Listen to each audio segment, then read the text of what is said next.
Welcome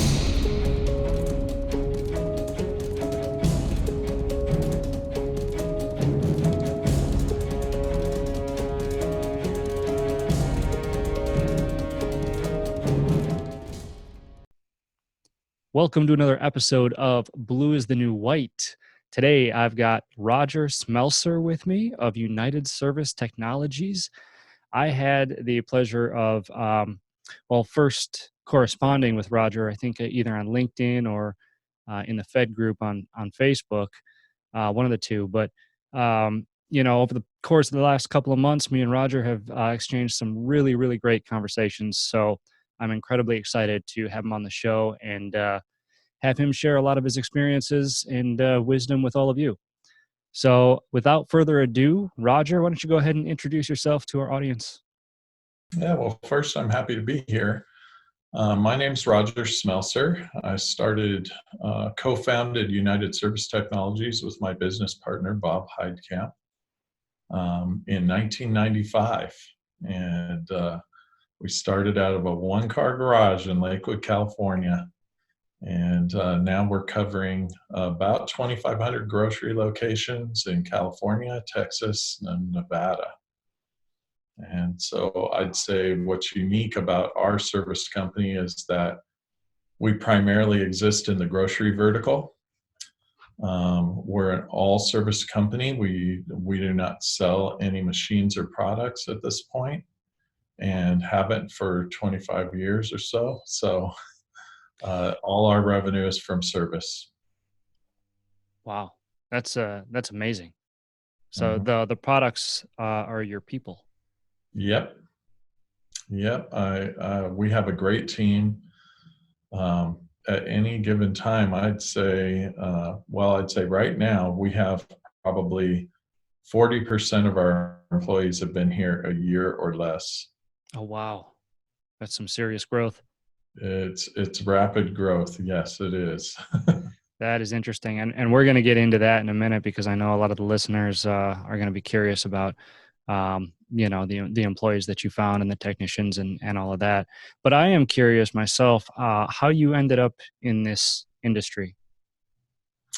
You know what? In 1984, I graduated from high school, and in high school, I took a class called the Heathkit program for 3 years. So starting in 10th grade through 12th grade, I took an electronics class, and Heathkit is a company that manufactures like kit projects.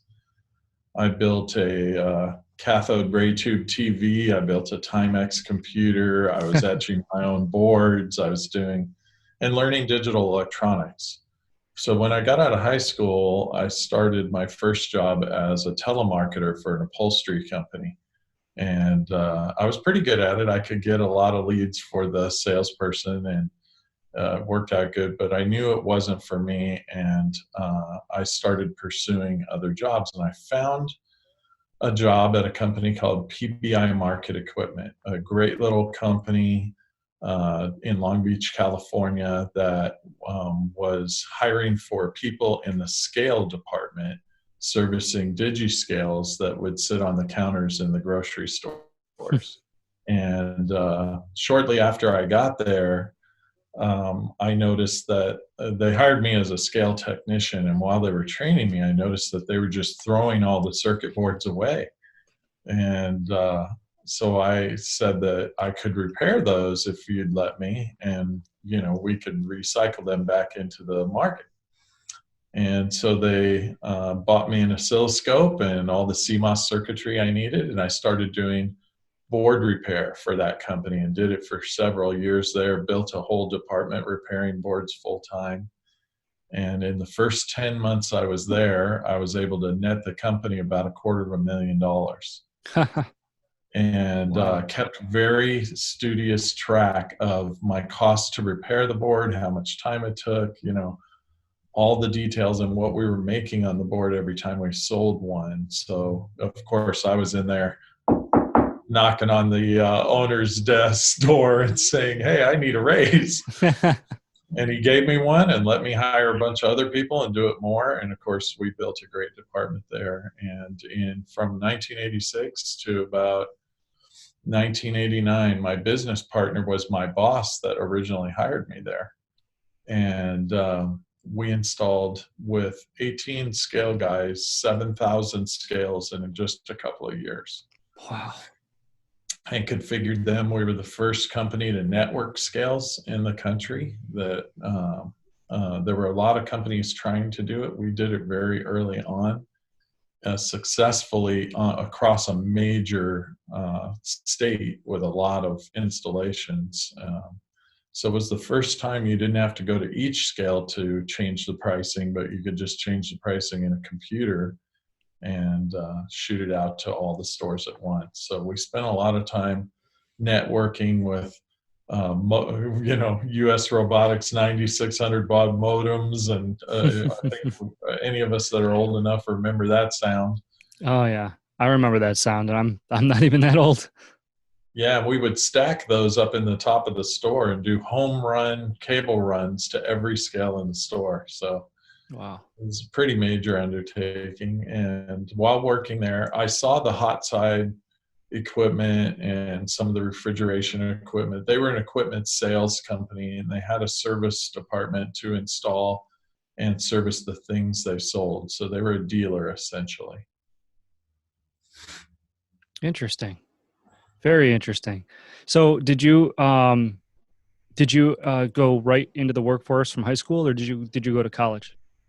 I went to college at the same time. So I spent Okay. 4 years in college studying electromechanic technology Ah. with a professor named Don Howie. He was a department head at MIT, retired out in Long Beach, and decided to teach at a local community college, Long Beach City College.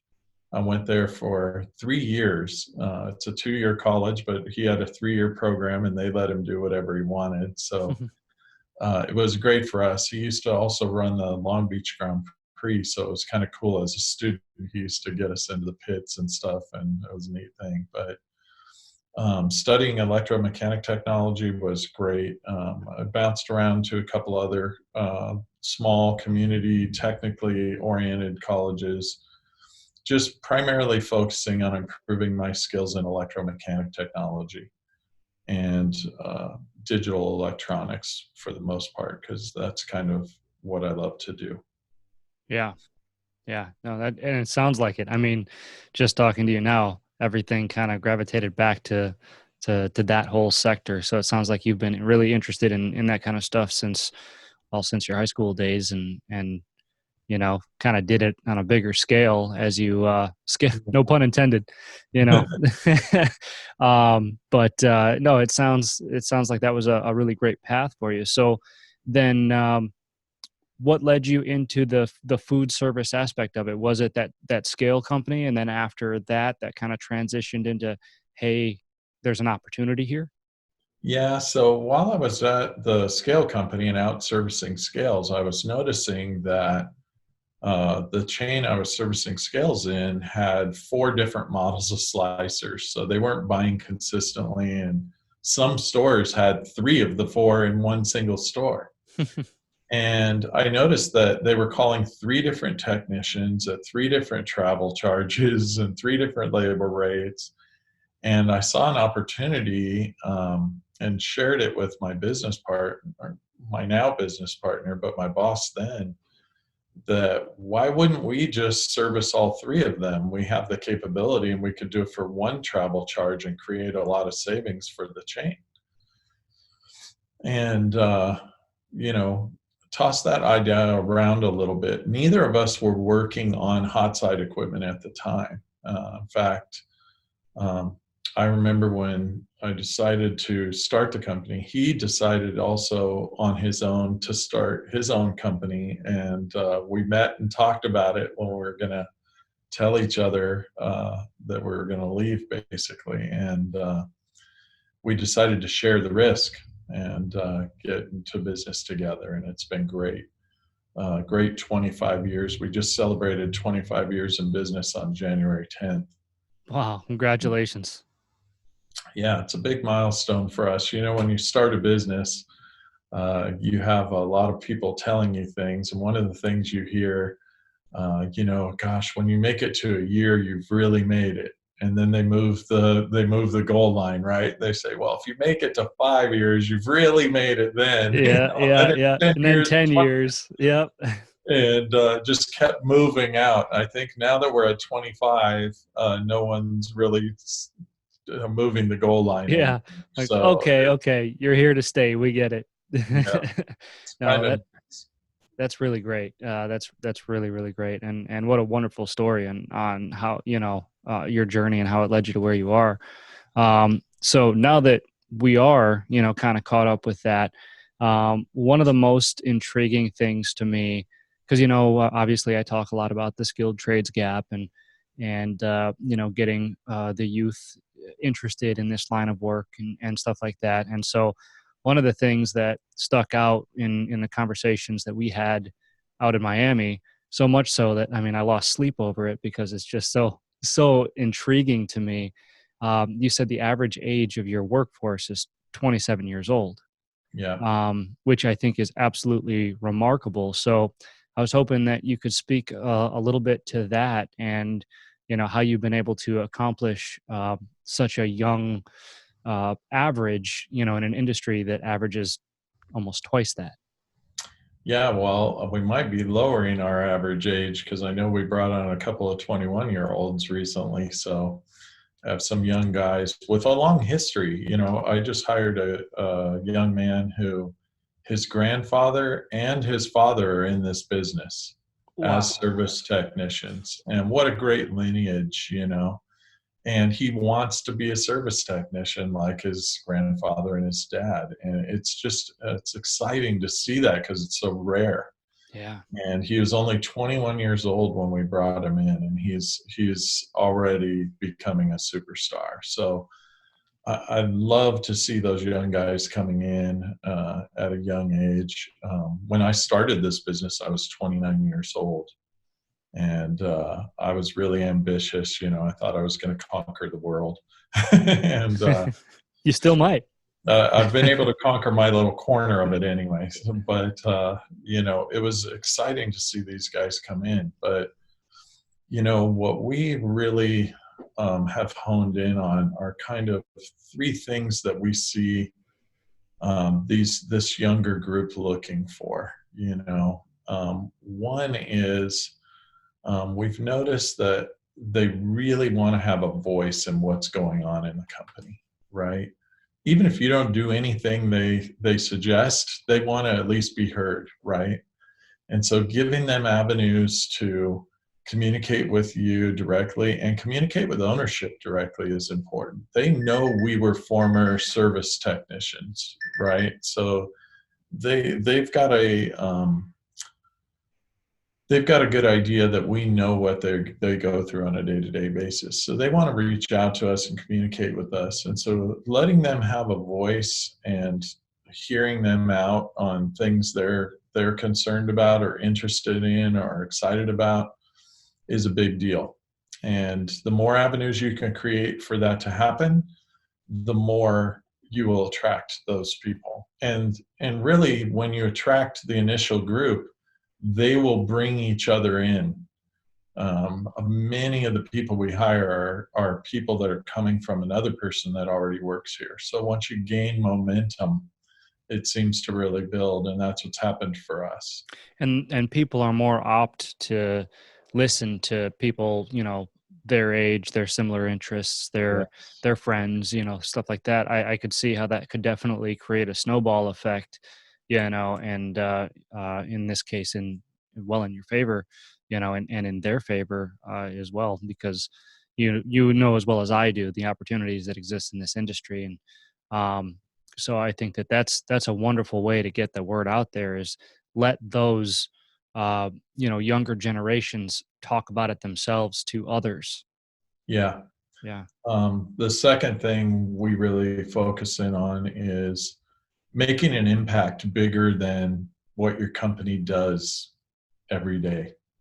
Um, I always say it's hard for a service company sometimes. I think of uh, a grocery chain like Whole Foods or Sprouts or some of these health conscious grocery chains, it's easy for them because they can boil down their mission statement to basically one word: health. Healthy families, healthy communities, healthy employees. And everybody can get on board with that. It's super easy to build that. We're kind of a secondary layer. One of my friends owns a service company out of Toronto, and his kind of tagline is helping those who help others. Well, that's kind of clever, and that gets to the point of what we're trying to do. But we feel like we need to make a big impact that they can see. So what we did is started adopting charities. And so we adopted a couple: Compassion International, the Olive Crest charity that helps abused kids, Teen Challenge helps people with addiction, and we're promoting that from within. So they can see that we're making an impact. In fact, in our corporate offices where I'm sitting now in Riverside, California, there's a map of the world on the wall, and there are profiles of kids we support every month all around the world and where they're from. And we do it in the name of the person that works in the office so they can see it and communicate with them. And it's a powerful thing when you can make an impact like that. Wow, that is cool, and that's definitely one way to make an impact, and that's kind of, and I hate to say it, but it's kind of outside the box thinking in this day and age in this industry. I think, you don't hear that being done very often.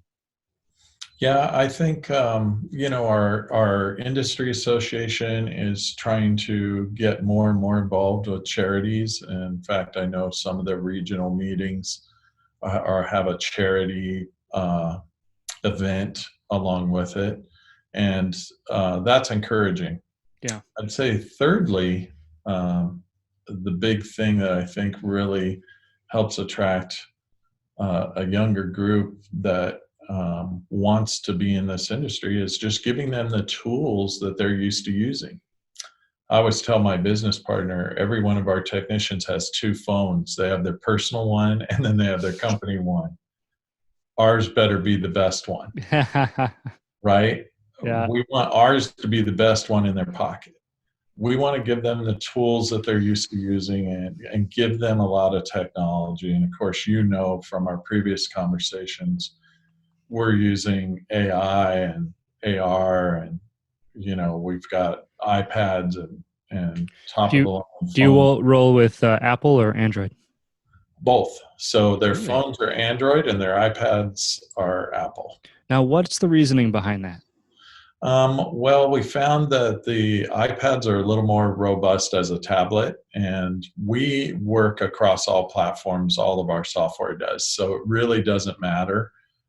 We're platform agnostic, so to speak. In most of our things we do, we heavily use Google throughout our company, so much so that Google's reached out to us to see what we're doing with all this stuff, because we've been with them for about 20 years. Like the G Suite and all of that stuff? Yeah, we're grandfathered in the predecessor to the whole G Suite services in our whole company history. Yet we have the full G Suite thing because we're grandfathered in. Wow. And so we can't ever let that go, right? I know, right? So it's been great, and that's helped keep us in it, frankly. And we utilize almost every Google app there is throughout our company. So it's been pretty robust. But those are the three things we do.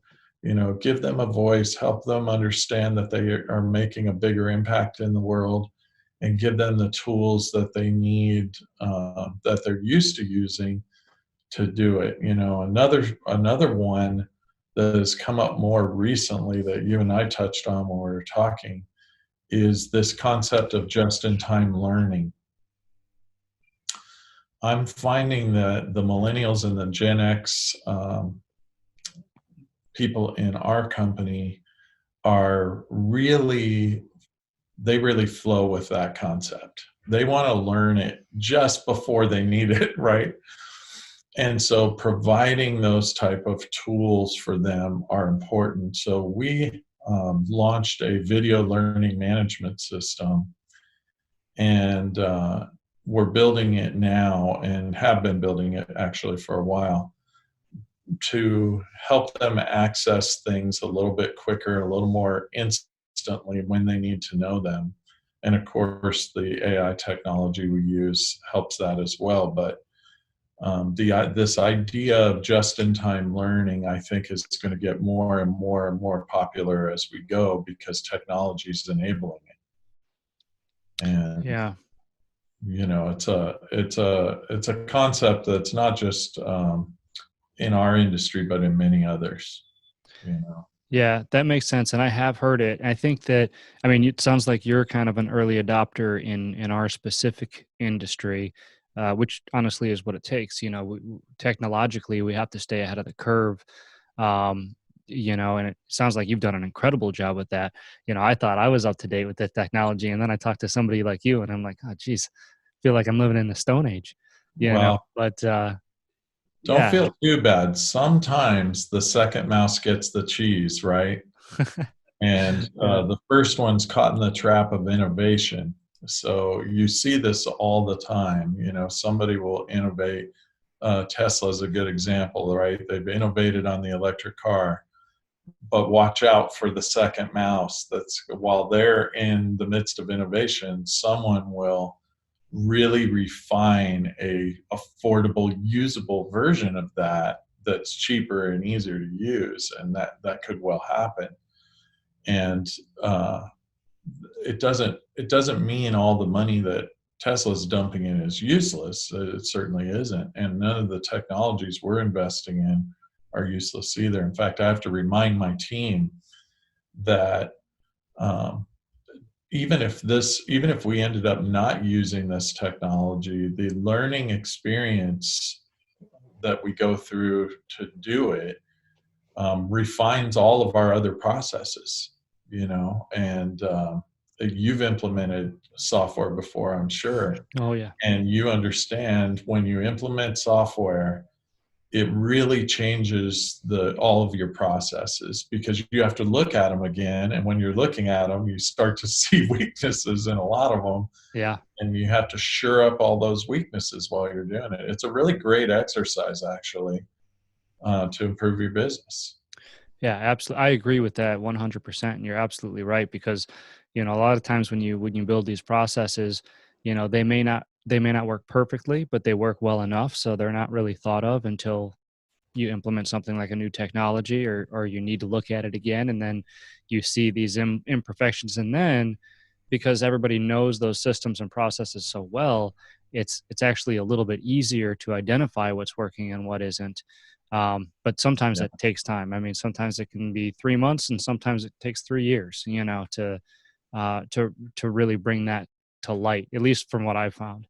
Maybe I'm a little slow, but yeah, with some of the stuff. But that's what I've found.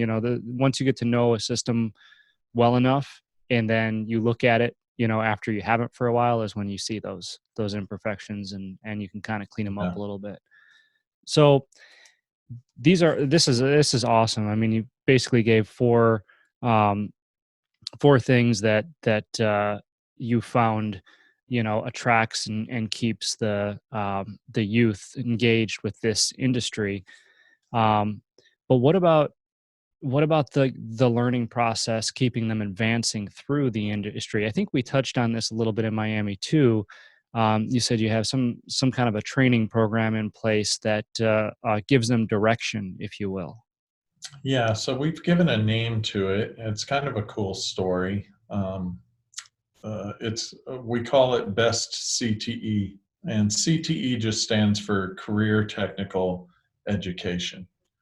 So in California, every single school district has someone with the title of Career Technical Educator. And here's what's great about them: they're responsible for all the kids not planning to go to college. That's why they bought my books. I kept That's seeing right. that title come through on California only schools that requested a review copy, that CTE, and I'm thinking to myself, what does that mean?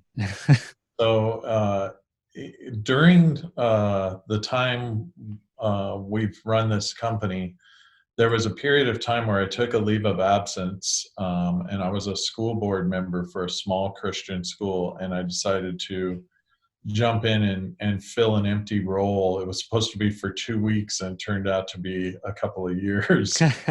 And so I spent time as a principal of a K through 12 school, and I got to know how schools operate and really function. And it was a really good learning for me. I had known a lot of those things intellectually from the school board level, but never knew them experientially doing them. So seeing that, being in that environment, right, and seeing it all firsthand really opened my eyes. Well, there came a point in the just a few years ago. We're actually on near the March Air Force Base here in Southern California, out in Riverside, Moreno Valley area. And in 1995, when Bill Clinton decommissioned this particular base, along with some others, um, they gave the land back that these bases owned to the cities that originally it was taken from through eminent domain. So it was given back to three cities: Moreno Valley, Paris, and Riverside. Well, those are, they formed a company called the Joint Powers Authority. And I sat on a steering committee for them to help develop this 35,000 acres here for high-tech manufacturing. And I fell into that by accident. I just happened to be here when Dr. Grace Williams walked into my office, and she was looking for people to be on that steering committee that were from the business community.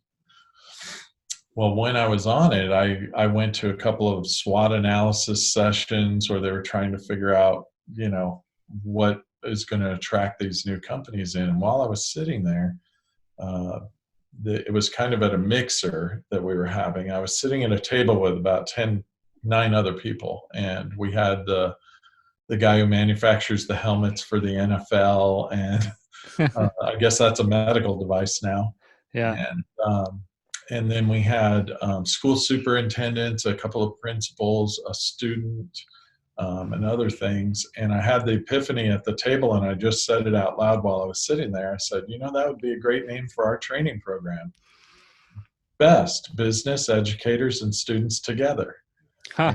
And it was funny. They all laughed, and then they said, hey, wait a minute, that is a good idea. And they started advising me, unsolicited, I might add, on how I might get this thing started and get rolling. And they started telling me about that career technical educator, and that's how I found out who I needed to be talking to and targeting when I'm trying to attract some of these young people. And so I've spoken at one high school in the Val Verde School District. I've spoken at technical community colleges, MJC College. I spoke at their commencement about 5 or 6 years ago, and actually hired 2 of their people on stage. Oh, wow. And, that was an exciting event. But yeah, that's kind of how I got that started. And so what Best CTE encompasses is quite a few things. So some classroom training, some apprenticeship training, of course, our AI technology, our mixed reality or AR technology, and then our video learning management system. So Best CTE incorporates all 5 of those things. And so it has a name. It's kind of nice to have a name around your training because it almost separates it from the rest of your organization, and you can measure its success separately, right? I think before we had that, we were measuring our success by the results of the service calls. We weren't really looking at that's a byproduct, right? It's not really the result of the training. They may actually be doing it right and be failing in other areas, like how they fill out the work order or communicating with the customer or other things. Right. So separating it allows us to measure it a little bit closer. And so our goal always is, when we hire a technician, to get them to productivity within 90 days. And going from 0 to productivity in 90 days is quite the challenge. It's a great goal to have. We've been able to do it only because we've created a very clear career path through our company. And we're refining that even more now. So a technician might start, for example, on a simple PM. So think of this as the first in an arc of a career path. And then they might advance from there to a more advanced PM. We have some store locations where we're responsible for over 280 pieces of equipment at that single location. Whoa. So that's a pretty advanced PM schedule.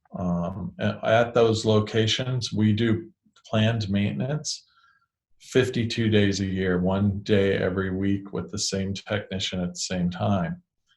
So it's very extensive. So moving from a simple PM, maybe on meat saws or grinders in the meat department, to this is a pretty big jump. From there, we move them on to the simpler installations: fryers, slicers, ovens, maybe rotisseries and things. And then from there, they move on to an advanced installations, combis and commissioning and bakery oven tear-outs and installations and those types of things. And then we advance from there to beginning the technician journey, right? And then there's 4 levels associated with that. The thing that we're doing now that we haven't had in the past is we're developing a pay range for each of those levels.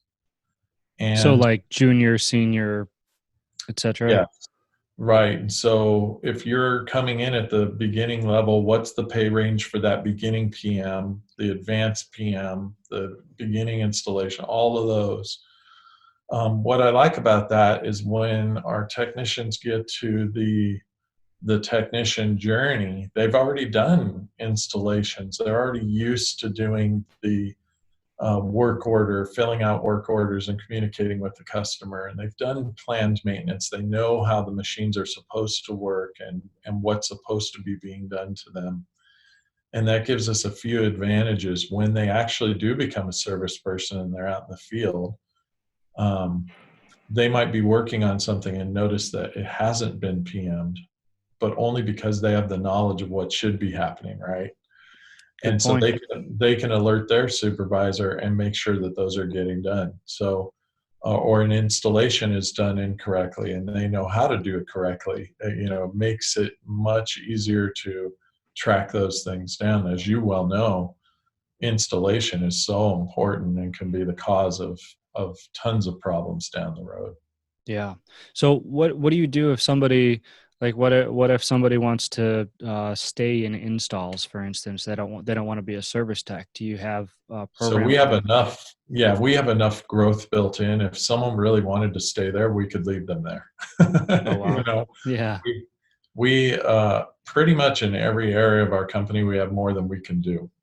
We're saying not yet. We don't say no, but we say not yet to a lot of customers. And as you know as well, you can only say not yet so many times and they stop asking the question. Yeah, So yeah. Just like when you keep refusing to go to that party on Friday night, yeah. and you're just no, no, maybe next time, maybe next time. Eventually, they're going to stop inviting you. You know. Yeah, so we really try to keep up with the growth. It's not us trying to grow, it's us managing the growth more than anything. Wow. And that seems, though, it sounds like you have it, at least you're building it very structured, from PM to advanced PM to simple install to advanced install to technician, and then 4 levels of that. I mean, that seems like a good way to put somebody on a path so they know exactly where they're headed. And not only that, but like you said, attaching a salary range or a wage range to each one, knowing exactly what that means for their career and how much they can bring home. Well, I'll Um, give you an example of what we did. When we sat down, one of the things we did is we started with what are all the skills a ideal technician would have with our company. And this is, we've learned by experience, this is the easier way to do it. Because at first we started, what does a guy that does PM need to have, right? And that's kind of working backwards. You want to start with your ideal and then remove skills to create the other levels. It's better to work that way, in my opinion. And then what's nice for the person coming into our company, no matter at what, sometimes they'll enter in at a technician level. They've got 10 years of experience. They've done installations and planned maintenance. So, we'll look at them and say, okay, you're coming in at this level. We have an expectation that you'll know these skills, right? And sometimes they don't know all of them yet. So they've got to get those under their belt, even at that level, to go further. But what's nice is they know exactly what skills they need to acquire in order to get to the next level, right? And so it makes it very easy for us. And how do you then evaluate that? Do you have a test? Because as well as I do, some people that come in may overstate exactly what it is that they're capable of doing. Well, we can see, usually we can see it. And so we use a couple of metrics to look at that. One of them we're using right now is this mean time to fix idea, right? And so we're building in machine learning in our system so that it's looking at the average time it takes to fix. It's already built into our system. And then what we look at is we look at that by technician by model. So if they're out working on a Henny Penny fryer, 600 fryer, for example, how long on average does it take that technician to fix it, irregardless of the problem, right? And over time, you will start to see that a pretty good average across the company becomes available. And then you can start to analyze who's falling below and who's above, right? Who are my trainers and who are my trainees?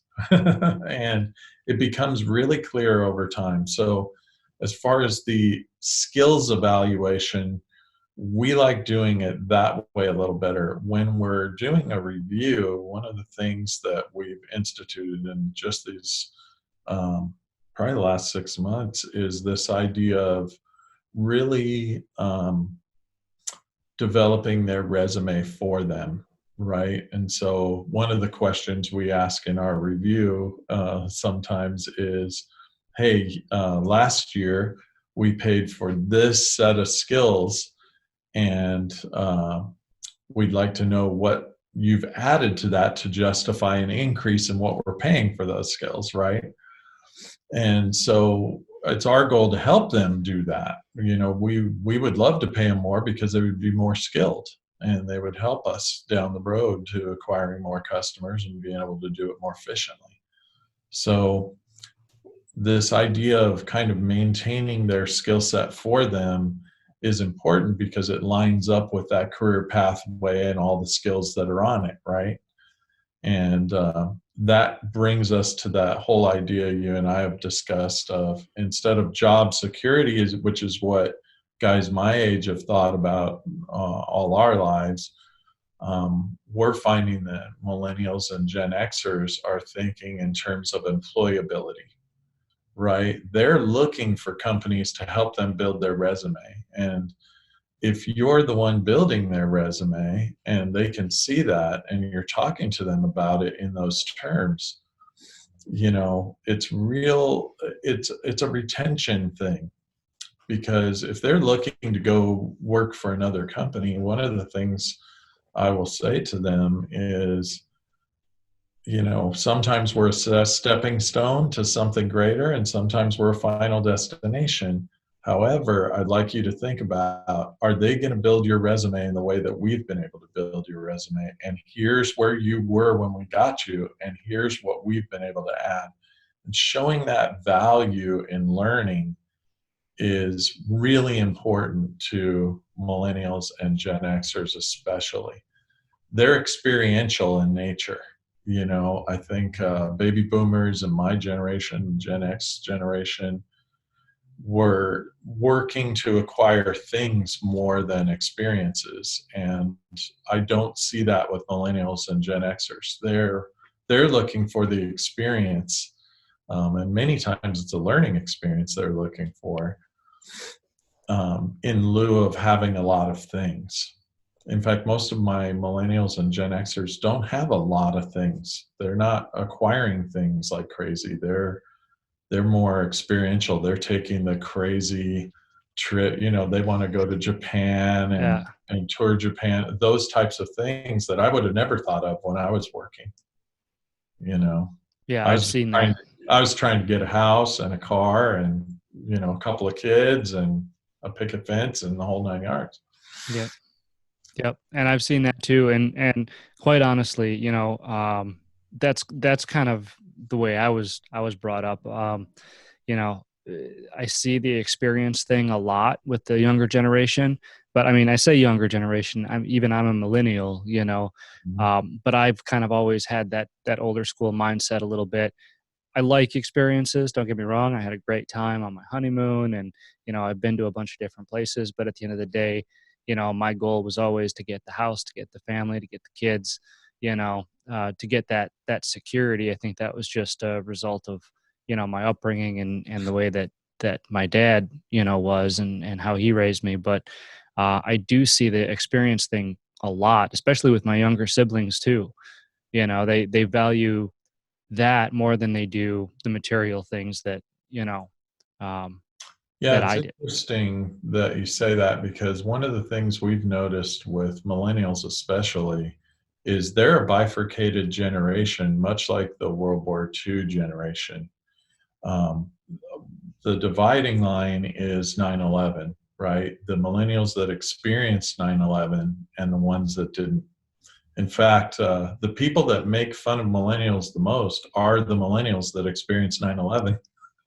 That It's makes kind of, sense. it's kind of funny. That is Um, funny. Holy cow. I don't I don't know what it is about that event that changes you, but we do know that big events like that change you.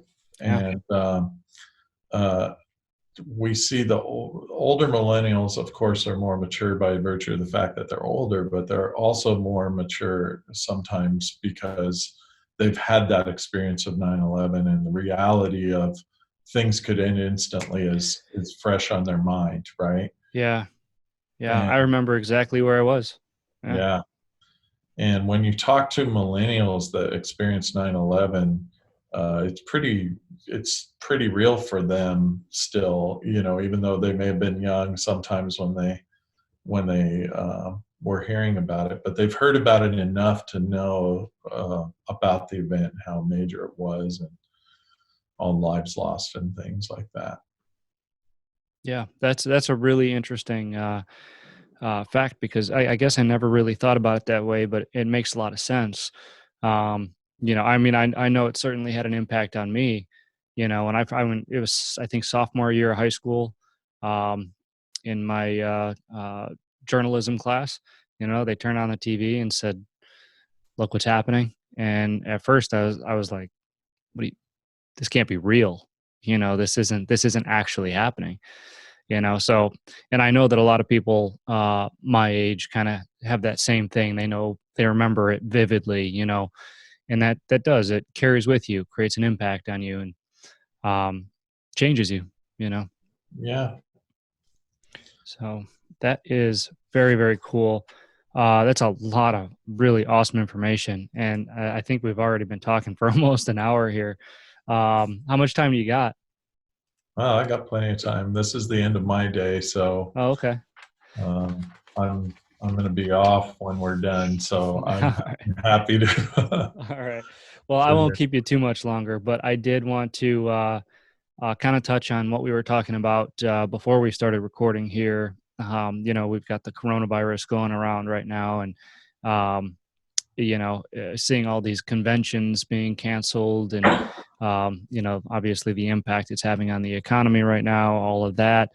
And in our industry specifically, we were talking about the value of having a plan in place for something like this, both for the benefit of our operation and our customers. So I'm curious to get your thoughts on that. Well, first I'll tell you the story about how it's impacting our company. We have an employee whose father injured himself and had to go to the hospital. So she went up to visit him. And it turns out that hospital is the same one in Washington where 5 people have passed away already. And in fact, he has a fever now and is in quarantine along with, I believe, her stepmom. So for us, it's really real. And we've been working on a policy actually for about 14 days now, and we finally came out with it yesterday for 3 different areas of our company. We put out one for our technicians, one for our office people, and one for our warehouse people, because one of the things we know is that the virus can live up to 2 days on a surface. So I think that's the max range it can live up to, but we're going to be cautious and have our warehouse people wearing gloves, handling next air and second air packages and things like that. And so there was a need to kind of separate the policies into 3 areas, but we've already put out a policy that kind of lets them know we really don't want them shaking hands with store personnel. And we've filled in the chains on everything that we're doing. They're actually for all of the things that we've already published. But we said instead, greet them verbally with a smile. And, they need to be washing their hands before and after each piece of equipment they work on, right? And of course, sanitizing machines. The stores we work in, we're very fortunate in the grocery industry. There's sanitizer sitting readily available everywhere in delis and meat departments and seafood departments everywhere. It makes it really easy to be sanitizing things and keeping things clean. But, simple things like cleaning your tools, a lot of technicians are happy to have greasy looking tools, and some of them consider it a badge of honor. They look at my tools and they're all shiny. They're like, what do you actually do? I know they have the tools with the melted handles, right? And Yeah. I arc always had a marks. I always had a great comeback though. I used to, when I would have meetings with my service technicians, I would have them all come in and I'd have them all bring in their tool bag. And I'd have them line them all up in a row in the warehouse. And then I would walk in and I would set my tool bag down. And I always kept mine really, really tight and clean and nice looking. And then I asked them all the same question at every meeting. Who would you rather have do your service? Based on that bag sitting there, and Interesting. of course, I got to do all the service after that, right? Yeah. I go, as a matter of fact, then you could do it all. There you go. There you go. It sounds like you just volunteered. But it's a great exercise. What kind of pride do you take in what you do? How does your truck look? How do your tools look? That's all representing you and the company. And your reputation follows you wherever you go, right? And so that's an important thing. But yeah, we've implemented things like wearing gloves during the sign out process. That's where a lot of the interaction is. What we told our employees is, most of our employees are not really going to be at that much risk. They're in the age group where, probably you and I aren't going to die from this. But we care about all the people that our people are touching. They're going home with whatever they picked up during the workday. And their family members are there. And I think we've gotten such great feedback from our employees, and already several of our employees are offering even further ways to mitigate the issue. And our customers are responding in kind. And in fact, we intend to just publish our policies out on LinkedIn and the other social media areas so that people can criticize them, maybe help us do them better, you Yeah. know? Um, Let me ask you. and Let me ask you this, and I don't mean to cut you off, but I'm curious. Um, do you think that this policy now that you're putting in place is just going to kind of be a permanent policy? Because it sounds like good practice, whether there's a sickness like this going around or not. And truth be told, I mean, half the time we don't even know if these things are going around or not. It just kind of happens, you know, below the radar. This coronavirus obviously has the attention of the media and everybody else, and you know it has been an issue for some elderly folks and everything else. But so do you see this as almost like or at least pieces of it being adopted, you know, maybe not the no handshake thing, you know, but right. pieces of it being a permanent practice in your company? Yes, I do. And we have actually 8 employees that work for us in the Philippines. And I was talking to our manager over in the Philippines and telling him the policies we're about to implement. And he goes, "We already have all those policies." He goes, "This is our normal way we work." And I said, "Wow, fantastic." I said, "So there's nothing I need to do for you guys over there?" And he goes, "Absolutely not." He goes, "We do all the things you've laid out in the policy every day." And I thought, wow, we should be certainly doing it along with them. So much of the policies that we're putting out, we're going to continue on with. Many of them we're already doing. It's just good to put them in policy and get them out. And especially when you're um, focusing in on a particular illness or strain of illnesses like viruses, Sure. it's good to have a policy on that, amend your handbooks and all of those things, and keep these policies in place. One of the things I learned, I've sat in several seminars with CDC involvement, and one of them was from our insurance company. And I would suggest to you, if you're paying for liability insurance and all kinds of money to keep your technicians insured, your insurance company should be reaching out to you, getting you involved in webinars, and understanding this before it becomes a bigger concern. And ours did, which we were really happy about. And they put out a webinar, invited a bunch of experts, and so we could ask questions and get good advice and put together good policies.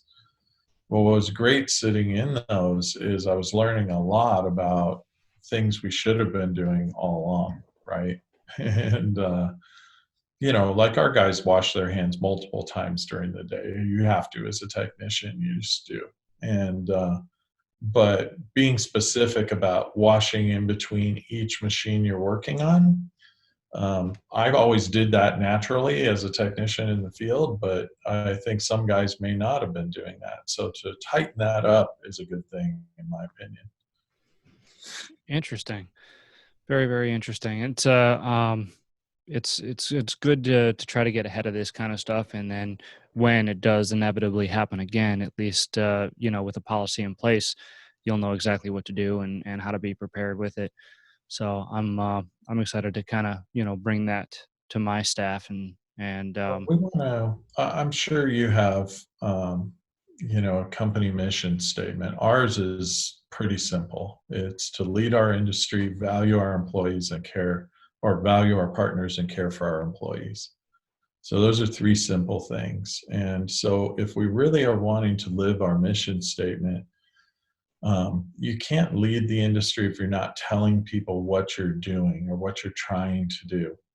And so, podcasts like yours, other people out there pushing information for the whole industry is important. That's why I appreciate your book, and the fact that you wrote it is it's kind of selfless, right? Of course you hope the book does well, but in the bigger picture, you're trying to improve the whole industry, and all ships rise with the tide, right? So, I really believe that these are good things that fulfill your mission statement. Of course, if you care for your partners, you're going to try to protect them. If you are caring for your employees, you're going to try to do what you can to mitigate these kind of sicknesses.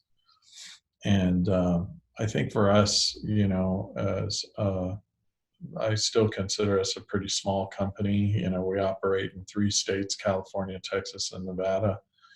And we're a pretty tight knit group. So the more that we can show that we're caring for each other, and that from management to our employees, they know that we care about them and that we care about our customers, and keep driving that home over and over again. These are, one of the things we like to say in our company: problems are opportunities, right? And this is just another opportunity to improve. Yeah. you know Yeah. That's a really, really good way of looking at it. I like that a lot. So, Rodger, I could seriously sit here and talk to you for like 6 hours at a time. And I think I almost did in Miami. But we'll wrap it up here, and maybe we can plan on in a couple of months getting back on and hitting on a couple more topics, because I have a feeling that there's a lot of people out there that are going to resonate with what you're talking about and really take a lot away from the information that you have. Yeah, I'd love to come back and talk to you about technology and Hmm. technologies we've implemented and technologies that we plan to implement.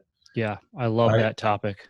I really believe that our industry is starting to adopt some of these new technologies, and I think the mistakes that we've made would help a lot of people not to make the same ones. I would love to hear all about that. So, well, let's definitely plan on getting together again and having another conversation. And we'll do this as many times as it takes until I extract everything from your brain. So, but Rodger, thank you so much. Why don't you tell people where they can find you? Well, they can find me on LinkedIn, just Rodger Smelcer, and they can find me on Facebook. Basically, every social media spot, you can find me pretty easily. You can even find me on TikTok, posting there all the time. So, it's easy to get a hold of people nowadays, and that's something I really appreciate about this generation, really helping us to communicate better. Yeah, absolutely. I agree. Well, Rodger, thank you so much for your time today. Can't tell you how much I appreciate it. And I know our audience will appreciate it as well. Yep. I thank you for having me. I appreciate you more than you know. And, I'm a big promoter of your book, and I want people to read Blue is the New White as much as possible, so we can see people really come to know this industry, and the trades in general. There's so much opportunity for young people today to build a great career in our industry. Couldn't agree more. And thank you very much for that sentiment. We'll talk soon, Rodger. All right. Yep.